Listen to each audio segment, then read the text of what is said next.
10টি বাস আমরা রাঙাপানিতে পাঠাচ্ছি, সেখানে উদ্ধার কার্যে সহযোগিতা করবার জন্য এবং যারা যাত্রীরা আটকে রয়েছে তাদেরকে যাতে অ্যাটলিস্ট শিলিগুড়ি বা অন্য কোথাও নিয়ে আসা সম্ভব হয়, সেই কাজটা আমরা তদারকি শুরু করেছি।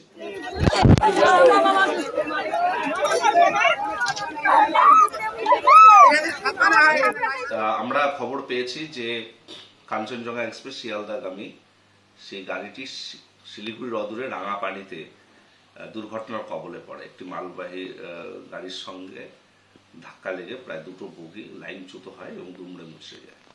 হতাহতের খবর নির্দিষ্টভাবে না পেলেও বেশ কিছু মানুষ হয়তো হতাহত হলেও হতে পারে।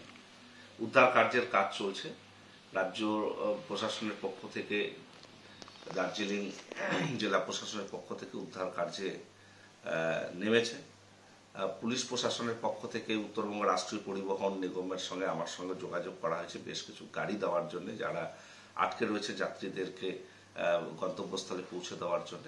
আমরা সেই গাড়ির ব্যবস্থা ইতিমধ্যে করেছি, সেই গাড়িগুলো রাঙাপানির দিকে যাচ্ছে।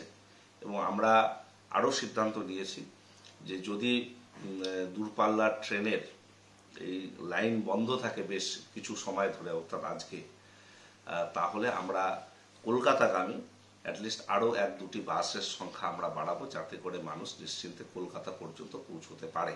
শিলিগুড়ি তেনজিং নড়িয়া বাস স্ট্যান্ড থেকেও সেটা আমরা ব্যবস্থা করছি। পাশাপাশি 10টি বাস আমরা রাঙাপানিতে পাঠাচ্ছি, সেখানে উদ্ধার কার্যে সহযোগিতা করবার জন্য এবং যারা যাত্রীরা আটকে রয়েছে তাদেরকে যাতে অ্যাটলিস্ট শিলিগুড়ি বা অন্য কোথাও নিয়ে আসা সম্ভব হয়, সেই কাজটা আমরা তদারকি শুরু করেছি। আমরা আশা করি যে মানুষজনকে অল্প সময়ের মধ্যে সেখান থেকে নিয়ে আসা সম্ভব হবে।